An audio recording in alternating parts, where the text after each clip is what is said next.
अस्सलाम वालेकुम दोस्तों, कैसे हो आप सब लोग? ठीक हो? खैरियत से हो? मैं ना यार मैं अपने इंडियन अंधभक्त जो हमारे अंधभक्त भाई लोग होते हैं ना, मैं जरा उनको बताना चाहता हूँ। 1960 की बात है, जब ना अभी पाकिस्तान की इंडिया के साथ ज्यादा दुश्मनी नहीं हुई थी, किसी के साथ दुश्मनी नहीं हुई थी। लेकिन आप सिर्फ एक बात ये सोचो कि 1960 में पाकिस्तान एक छोटा सा कंट्री था, उसके मुकाबले में उसके पड़ोस में मतलब इंडिया को आप देख लो।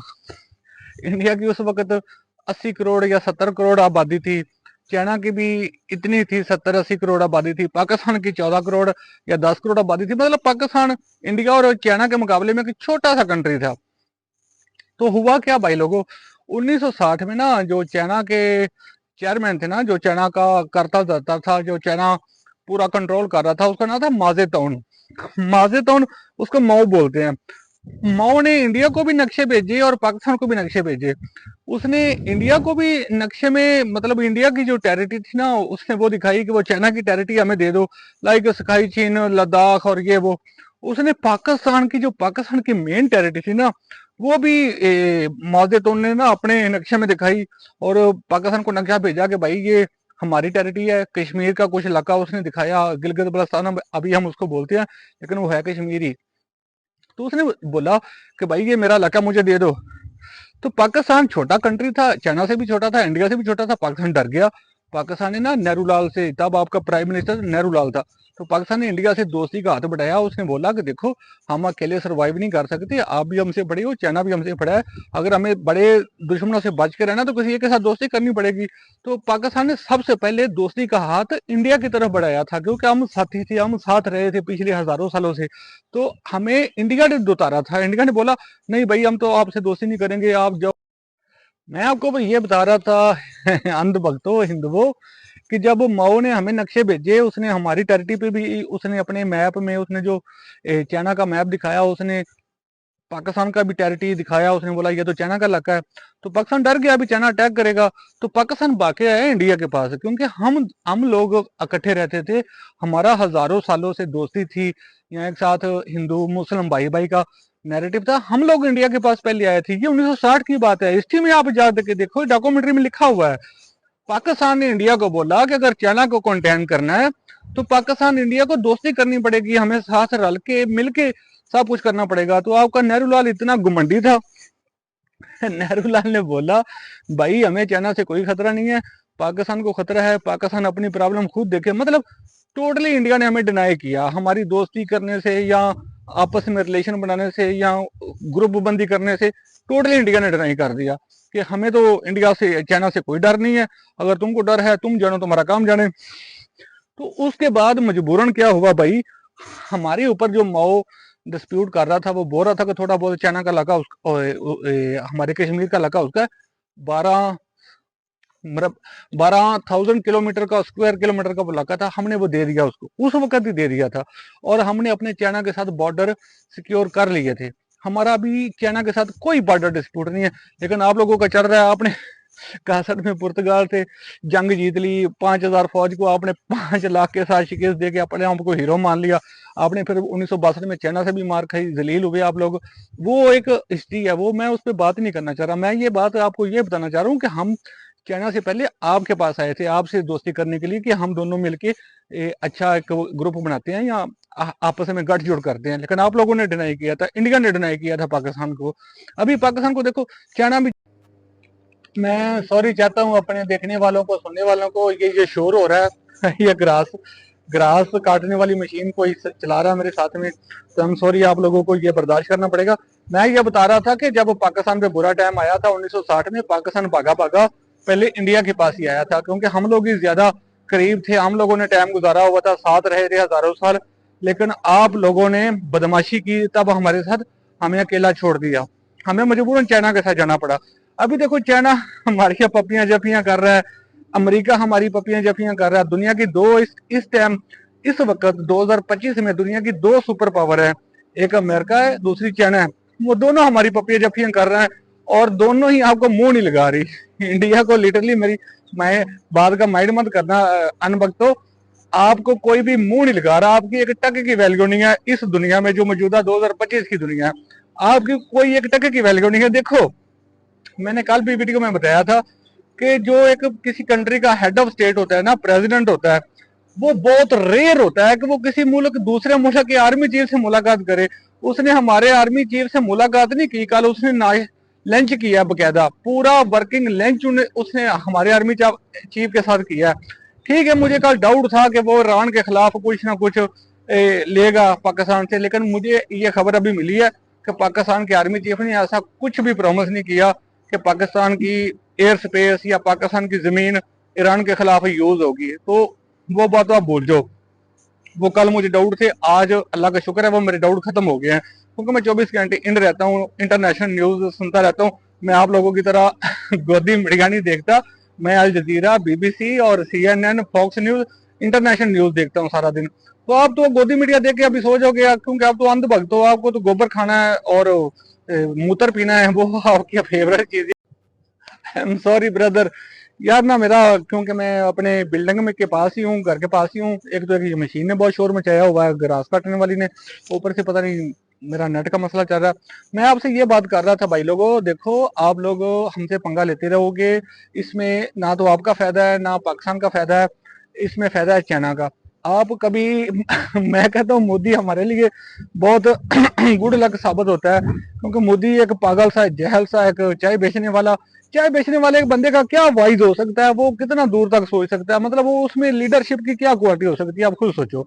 चाय बेचने वाला बंदा वो ज्यादा से ज्यादा क्या सोचेगा कि मेरे कस्टमर बढ़ जाए, मेरे पैसे बढ़ जाए, ये हो जाए। वो आप लोगों को बेवकूफ बनाता है, अंधभक्तों को, गोबर खाने वालों को, गौ मूत्र पीने वाले को वो बेवकूफ बनाता है। पाकिस्तान को काट देंगे, मार देंगे, वो कोई ना कोई ऑपरेशन हम पे लॉन्च कर देता है, चाइना को मौका मिल जाता है, चाइना अपने नए नए वेपन हमें देता है फील्ड में यूज करने के लिए, हम चाइना के वेपन यूज करते हैं, फिर आप रोते हो, फिर आपको मार पड़ती है, आपकी आस पे हम किक लगाते हैं, फिर आप रोते हो कि ये चाइना ने ये कर दिया, वो कर दिया। आपको अभी आप पागल हो, देखो अभी तो आपको पता चल गया ना, अभी तो चाइना खुल के सामने आ चुका है, चाइना ने बोल दिया कि पाकिस्तान पे जो मतलब हमला करेगा, अटैक करेगा, चाइना उसका दिफा करेगा, अभी तो आपको सब पता है ना।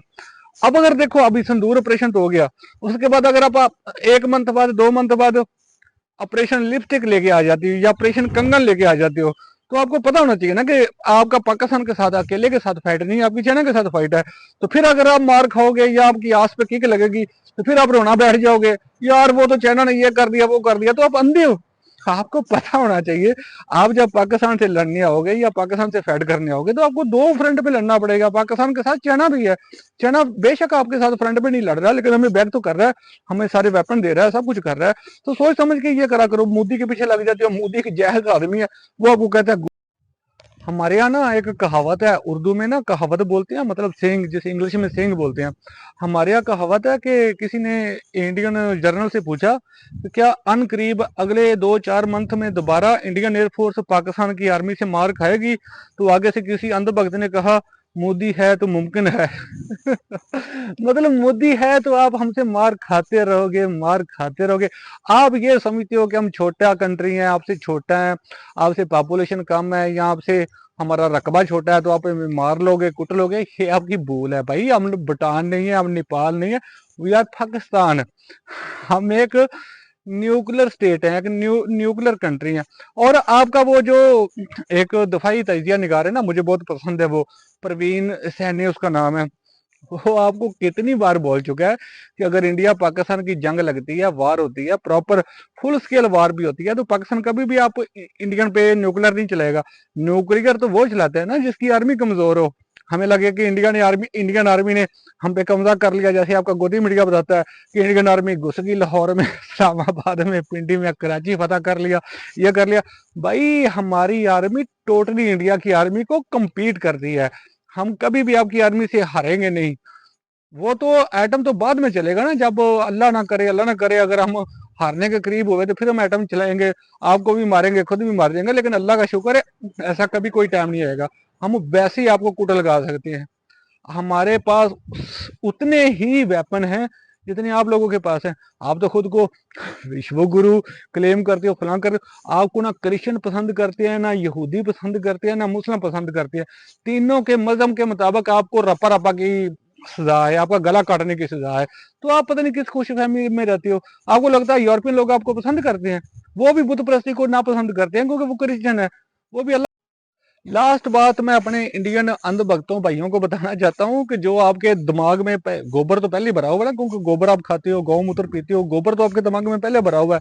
जो लोग आपके जर्नल, रिटायर्ड जर्नल आपको ये बताते हैं ना कि पाकिस्तान लॉन्ग डेज की वार नहीं लड़ सकता, मतलब 10 दिन 15 दिन 1 मंथ, आप इसको लॉन्ग वार बोलते हैं ना, तो उसके लिए अभी अंधभक्त तो सुन लो। मैं अब आप आज आपको बता देता हूँ। पाकिस्तान का जितना गोला बारूद है ना, वो सारा पाकिस्तान और चाइना रल रल मिल के पाकिस्तान में ही बनाते हैं।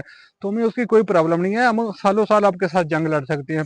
बाकी जंग लड़ने के लिए मतलब आपके टैंक चलाने के लिए, तोपे चलाने के लिए आपको ऑयल की जरूरत होती है। आप ऑयल लेते हो खरीद के, हम ऑयल लेते हैं मुस्लिम कंट्री से।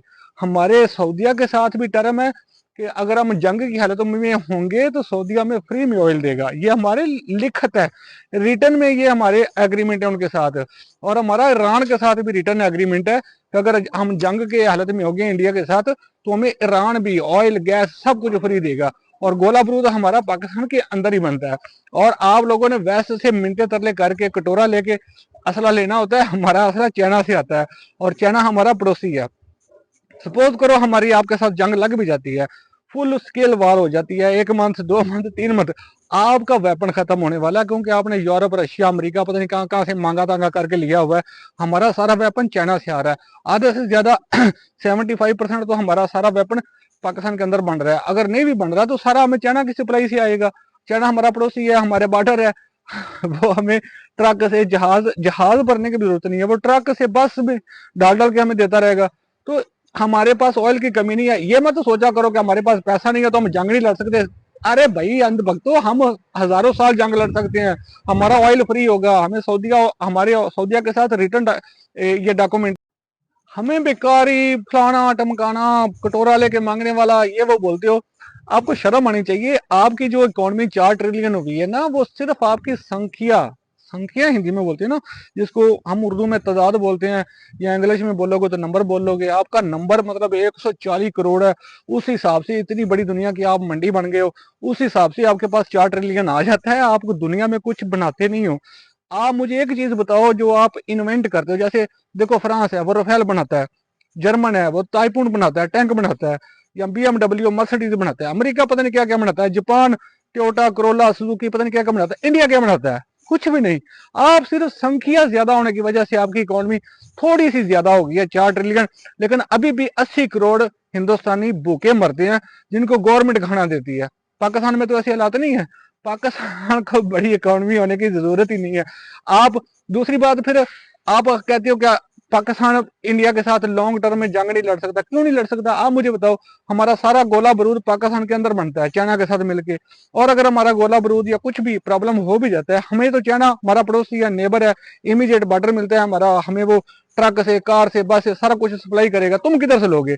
तुम तो कभी रशिया की पाँव पकड़ते हो, कभी फ्रांस के पाँव पकड़ते हो, कभी अमेरिका के पाँव पकड़ते हो वेपन लेने के लिए। तुम्हें प्रॉब्लम आएगी, हमें कोई प्रॉब्लम नहीं आएगी। दूसरी बात रही पाकिस्तान इंडिया की 6 मंथ 2 मंथ 1 मंथ जंग होती है, लगातार जंग होती है। हमारी सऊदी अरब के साथ ट्रीटी है भाई लोगों। जंग की हालत में सऊदी हमें फ्री में ऑयल देगा। ईरान हमारा पड़ोसी, इमीडिएट पड़ोसी, हमारा बॉर्डर मिलता है, ईरान हमें फ्री में ऑयल देगा। तो हमें कोई प्रॉब्लम नहीं है, हमारे टैंक चलते रहेंगे, हमारा ऑयल कभी खत्म नहीं होगा जंग की हालत में। तो ये अंधभक्तों आपको समझना चाहिए। ये आपको गोदी मीडिया में आके सब जर्नल शर्नल आपको सब झूठ और बकवास बोलते हैं। आप कुछ भी नहीं हो, you are nothing, you are total